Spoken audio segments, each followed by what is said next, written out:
Bagaimana kabarnya hari ini? Luar biasa, karena kita punya Tuhan yang luar biasa. Iya, haleluya. Bapak Ibu, mari kita buka langsung saja Ayub pasal yang ke-23.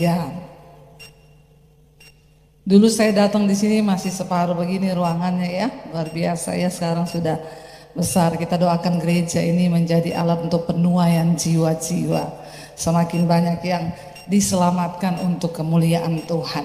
Iya, kita buka bersama Ayub pasal yang ke-23. Kita baca mulai ayat yang pertama.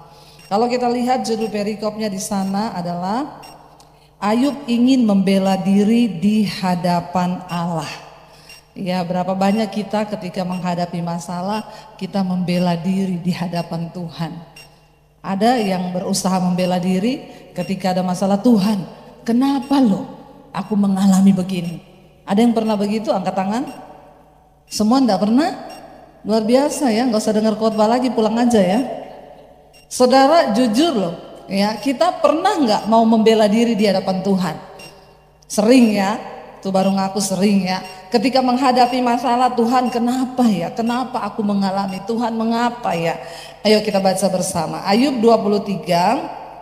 Judul perikopnya Ayub ingin membela diri di hadapan Allah. Saya baca ayat yang pertama, saudara, yang kedua dan seterusnya kita bergantian. Ayat yang pertama berkata, tetapi Ayub menjawab, tangannya menekan aku sehingga aku mengadu. Ayat yang ketiga, semoga aku tahu mendapatkan dia dan boleh datang ke tempat ia bersemayam. 4, maka akan kupaparkan perkaraku di hadapannya dan kupenuhi mulutku dengan. Bapak Ibu, sampai di situ saja. Kira-kira ketika kita menghadapi masalah, kira-kira Tuhan tahu nggak masalah kita itu? Kira-kira dia mengerti nggak apa yang kita alami? Tahu ya.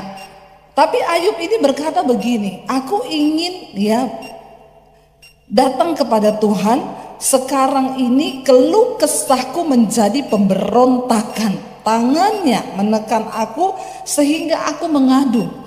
Ketika kita menghadapi masalah dalam hidup kita, ya jangan terlalu banyak berkeluh kesah. Katakan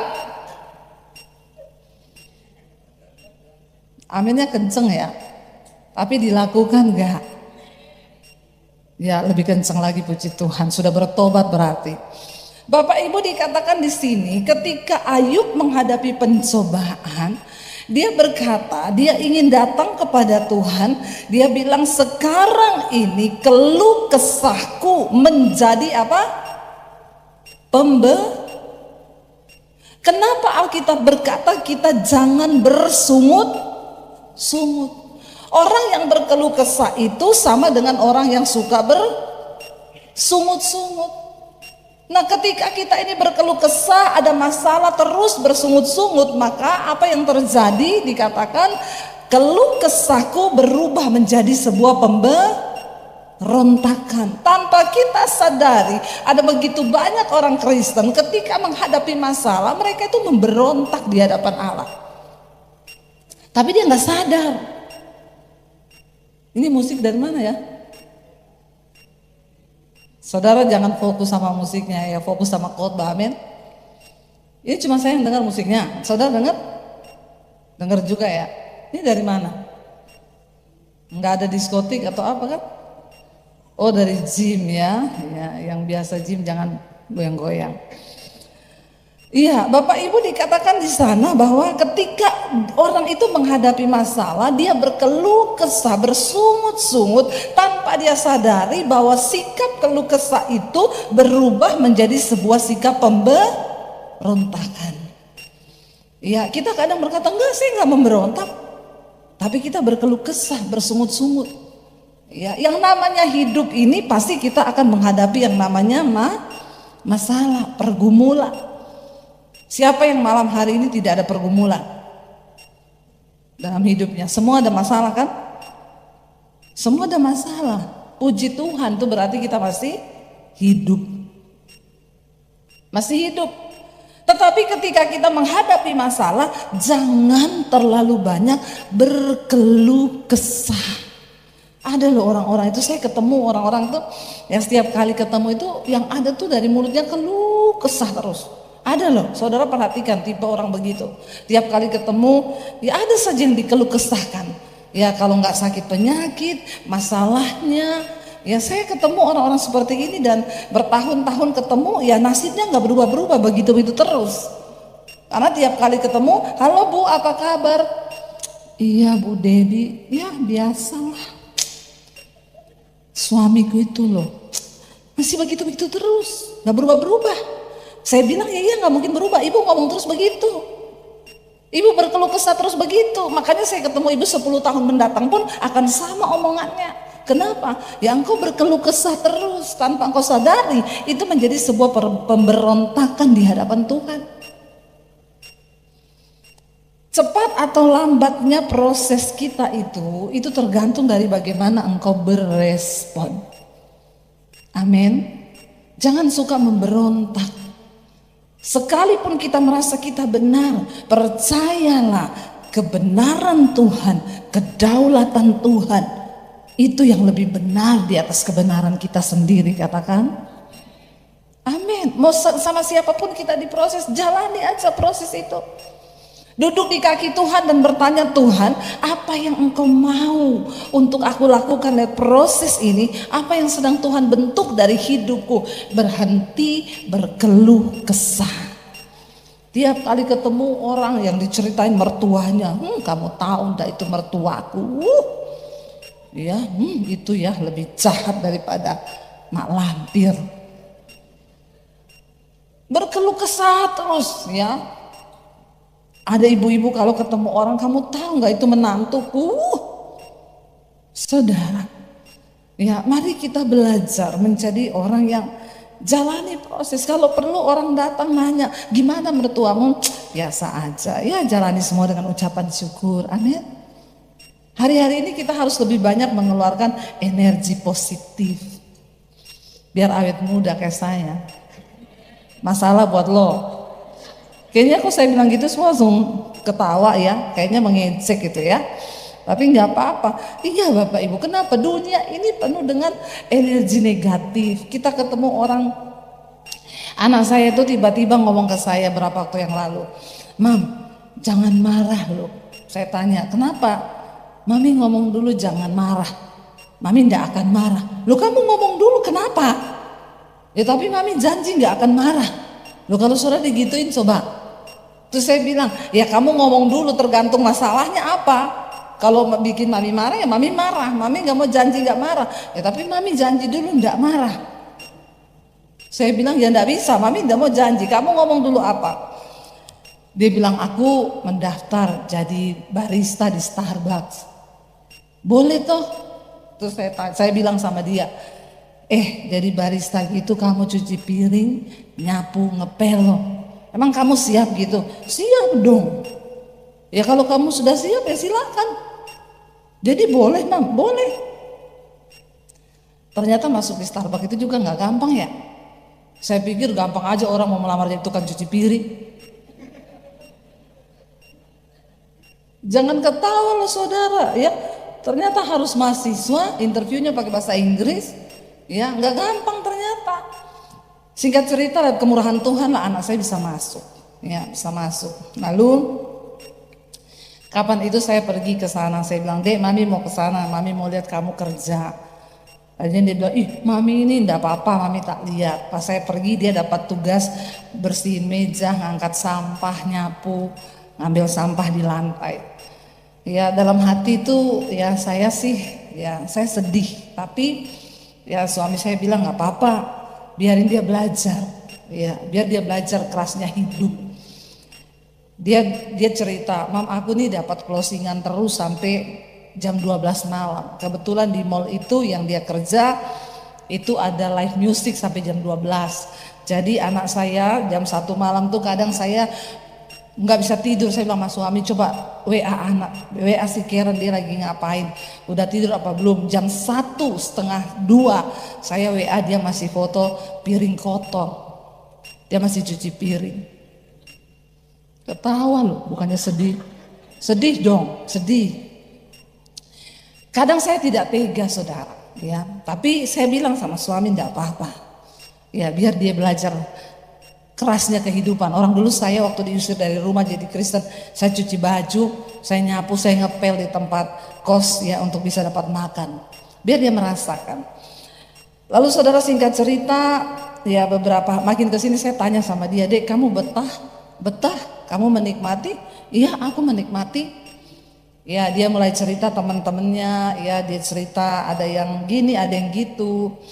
Tapi tiba-tiba dia cerita kepada saya beberapa waktu yang lalu ketika pulang dia bilang, Mam ternyata tuh ya orang-orang itu banyak kisah ya Mam. Teman-temanku yang kerja itu semua pada kalau lagi makan siang mereka ngobrol. Kata anak saya temanku yang satu dia kerja karena mamanya sedang sakit dan dia udah gak punya papa, udah meninggal dan dia harus bayar kuliah sendiri dan dia harus menanggung biaya mamanya yang berobat. Dia curhat kepada anak saya, gaji saya di sini tidak cukup untuk biayai mama saya berobat dan untuk bayar kuliahku. Lalu yang satu cerita, ya mamanya barusan kawin lagi, ya dia selalu dimarahin di rumah kalau dia pulang malam diolok-olok sama mamanya sendiri. Lalu anak saya cerita kalau yang satu lagi begini, saya bilang sama anak saya, kamu lihat ternyata di sekelilingmu itu ya saya bersyukur dia bisa ya akhirnya yang tadinya kerjaannya Mam minta uang ke salon, Mam mau pedicure manicure pret ya sekarang waktu dia melamar kerja di sana rambutnya harus disuruh warna hitam lagi balik, kukunya yang disambung-sambung itu dicopot semua. Tapi saya lebih senang melihat anak saya seperti itu. Ya terus dia bilang gini, aku kerja 9 jam sampai jam 2 pagi dibayar berapa ratus ribu. Lalu dia bilang sama saya gini, aku baru menyadari ya Mam, aku dulu kalau minta uang mau ngafe ya 250 ribu, 300 ribu, ternyata dapat uang segitu kerja sampai jam 2 malam, cuci piring, susah ya Mam cari uang. Sekarang dia banyak mikir, kalau mau beli apa-apa mikir, ini aku kerja 9 jam loh, baru bisa dapat sekian. Saudara, ya hidup itu saya sebagai orang tua mungkin kadang nggak tega, setiap kali mau tidur malam. Tapi sekarang bagus kalau ngajak anak 2 itu ke mall, ya kalau mereka Mam beli itu, saya bilang, kamu tahu sekarang kakakmu lagi apa? Lagi cuci piring. Terus kamu senang-senang begitu? Ya kamu tahu sekarang dia lagi apa? Jadi ya iya tapi kenapa dia yang kerja kita yang jadi sasaran ya? Saudara, ya sebagai orang tua seringkali kita tuh tidak tega. Seperti itulah Tuhan. Sebenarnya seringkali Tuhan tuh melihat kita ketika kita sedang ada dalam pergumulan, ada sebuah masalah.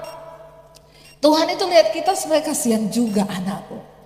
Tapi seringkali dia harus rela mengizinkan kita menghadapi semua persoalan di hidup kita. Supaya kita punya iman yang terlatih. Saya bisa ngomong sama anak saya, kalau kadang saya bilang sama suami saya udah suruh dia berhenti aja lah. Masa dia kerja sampai jam 2 malam begitu, udah gitu dia ditempatkan di mall yang ada live musiknya lagi sampai jam 12. Ini gini. Tapi kan suami saya bilang, enggak apa-apa say, biarin aja supaya dia tuh belajar. Saya bisa aja bilang, Dek besok kamu keluar, tak kasih 1 bulan kamu dapat berapa di situ. Tapi kan kita nggak bisa begitu. Justru orang-orang pada ngomong ke saya, Bu anak ibu kerja di Starbucks ya, ibu yang paksa. Enggak, orang dia sendiri yang mau. Mereka tuh bilang luar biasa ya Bu, anak zaman sekarang mau cuci piring dan belum tentu loh. Saya tanya sama anak saya yang tua, saya bilang, Dek kamu bisa nggak sama seperti adikmu di depan banyak orang kamu bawa sampah, kamu ambil gelas kotor, kamu lap meja, kamu nyapu, kamu bisa nggak? Kakaknya bilang, iya sih aku kayaknya nggak bisa Mam. Loh saudara bisa nggak? Tapi Tuhan itu, saya tuh dari situ saya dapat satu suara ya, Tuhan tuh bilang aku tuh seperti itu. Seringkali aku melihat anak-anakku, saya kadang jam 1 malam saya mau tidur, saya merasa berdosa. Saya bilang sama suami saya, masa kita enak-enakan tidur, anak kita loh lagi cuci piring. Loh, itu perasaan orang tua loh. Dan Alkitab berkata, Tuhan itu Bapa. Dia Bapa yang mengerti setiap perasaanmu. Kalau saya sebagai orang tua, saya mau tidur jam 1, sementara anak saya masih cuci piring. Saya tuh nggak tega, saya bilang sama suami saya, kasihan loh. Saya nggak tega tidur mengingat anak saya masih cuci piring. Dia capek, dia ngantuk, dia bergumul dengan semua kedagingannya di sana. Tapi saya harus rela. Dan saya bersyukur Bapak Ibu, tidak ada sesuatu yang hebat yang didapat dari sesuatu yang mudah. Saya percaya anak saya itu karakternya akan dibentuk. Ya, dia memiliki sesuatu yang membuat dia kuat. Seringkali walaupun kita tidak tega, saya merasakan Tuhan tuh ngomong aku tuh seperti itu. Seringkali aku melihat anak-anakku berjuang dengan cucuran air mata. Sebenarnya aku Bapak ini seringkali tidak tega. Tapi aku seringkali harus mengizinkan itu supaya engkau memiliki karakter yang kuat di dalam iman. Dan kita teruji sampai pada garis akhir. Saudara, kalau saya aja sebagai manusia, saya nggak mau tidur jam 1 karena membayangkan anak saya masih cuci piring. Bagaimana dengan Tuhan? Dikatakan dia Bapa yang mengerti. Makanya firman Tuhan berkata, seperti Bapa yang sayang kepada anaknya, demikian Tuhan itu mengasihi saudara dan saya. Tapi kenapa seringkali dia harus izinkan pergumulan, pencobaan, tantangan datang dalam hidup kita? Cuma satu tujuannya, Tuhan ingin engkau menjadi bukan anak-anak gampangan. Sebab untuk bisa masuk ke surga, ke dalam sebuah hidup yang penuh kekekalan, itu tidak mudah. Kita sudah dibayar lunas oleh Kristus, tapi kita harus berjuang supaya Kristus itu sungguh-sungguh tinggal dalam hidup kita. Dan kita bisa berkata, hidupku bukan aku lagi, tapi Yesus yang hidup di dalamku. Itu loh goalnya. Itu yang Tuhan mau. Berhenti berkeluh kesah, berhenti menjadi pemberontak di hadapan Tuhan. Apapun persoalan yang sedang kau hadapi hari ini, bilang Tuhan, bentuk aku Tuhan. Aku tahu mungkin hari ini juga Tuhan tidak tega melihat aku bercucuran air mata. Tapi kalau engkau harus izinkan itu, aku tahu engkau mengasihiku Tuhan. Sebab Alkitab berkata, Tuhan menghajar orang yang dikasihinya, dan dia menyesal orang yang dianggapnya sebagai anak. Amin. Anak. Dan itu anak saya. Dia jam 1 malam belum tidur, saya nggak bisa tidur.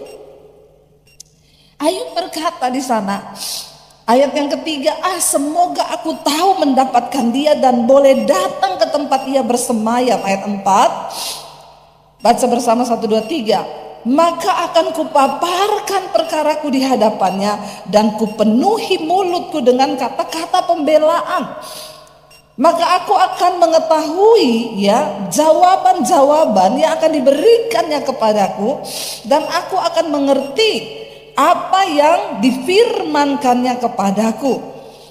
Sudikah ia mengadakan perkara dengan aku dalam kemahakuasaannya? Tidak, ia akan menaruh perhatian kepadaku. Ayub berkata, ya, kalau aku bisa berjumpa dengan Tuhan, aku akan memaparkan semua perkaraku. Kita tahu apa yang Ayub alami tidak mudah, ya. Kekayaannya diambil semua.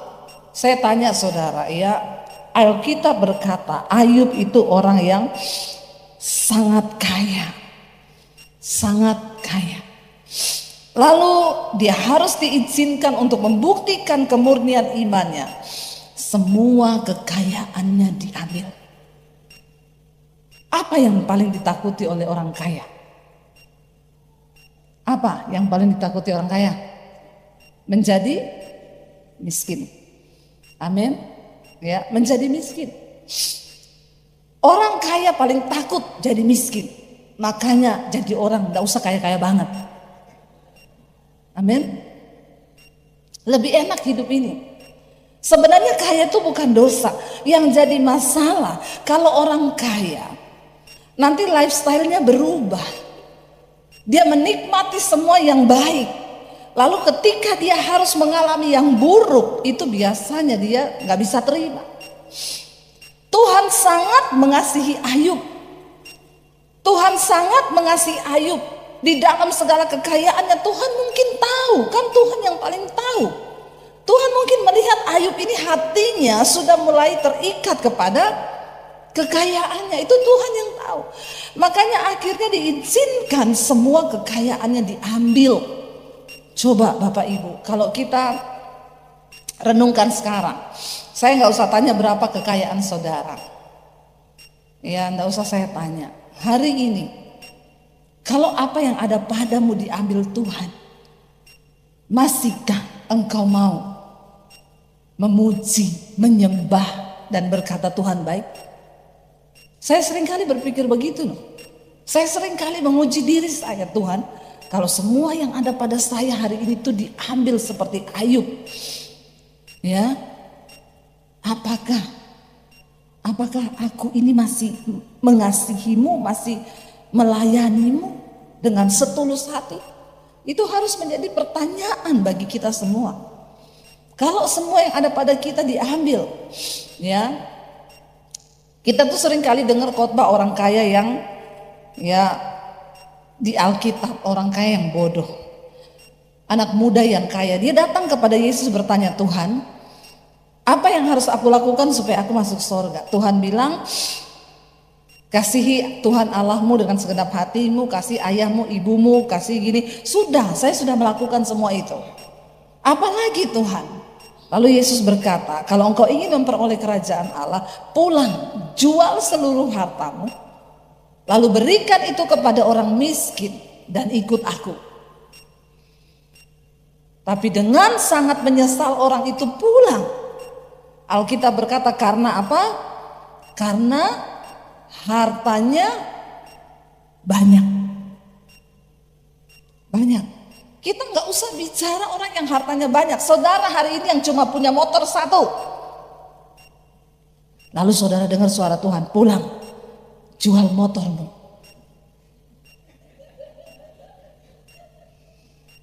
Lalu kasih orang. Pasti saudara tengking, dalam nama Yesus, setan, jangan bicara setan. Langsung itu pasti auto tengking, dalam nama Yesus, setan bicara. Iya apa ya? Iya kan? Nggak usah bicara. Kadang orang Kristen itu sok kalau ngomong itu loh cerita tentang orang kaya, akhirnya Yesus menyuruh karena hartanya banyak. Nggak usah bilang yang hartanya banyak, yang cuma punya motor satu. Disuruh pulang, jual motormu, kasih sama orang. Halo? Amin apa ini? Ya, berat saudara, berat ya. Nah kita ini harus mengukur iman kita, saudara. Nilai engkau mengasihi uang itu hati-hati ya. Yesus satu-satunya mensejajarkan dirinya itu dengan Mamon. Dia bilang engkau tidak bisa mengabdi pada Allah dan pada Mamon. Karena kalau engkau mengabdi pada mencintai salah satunya, engkau akan membenci yang salah satunya. Untuk bisa menjaga kasihmu kepada Tuhan, makanya engkau tuh harus banyak-banyak menabur. Langsung ditengking dalam nama Yesus. Biasa aja mukanya. Bilang amin dong. Aminnya pakai emosi. Begitu dengar menabur nggak ada yang langsung amin. Dengar baik Bapak Ibu, ngeri loh, ngeri. Ya, kalau hati kita sedikit saja melenceng, itu ngeri tanpa kita sadari. Kenapa Yesus mensejajarkan dirinya dengan mamon? Karena hati-hati. Saudara kalau mau menilai cintamu kepada Tuhan itu masih benar atau tidak, maka bilang, Tuhan beri aku kepekaan untuk aku belajar menabur. Amin. Terutama soal harta. Kedepan ini kita akan mengalami banyak hal-hal yang sulit, ya, karena bukan prediksi ekonomi, bukan. Alkitab berkata di akhir zaman akan datang masa yang sukar. Ya, dan bagaimana untuk kita ini mengalami pemeliharaan Tuhan? Saudara harus banyak menabur.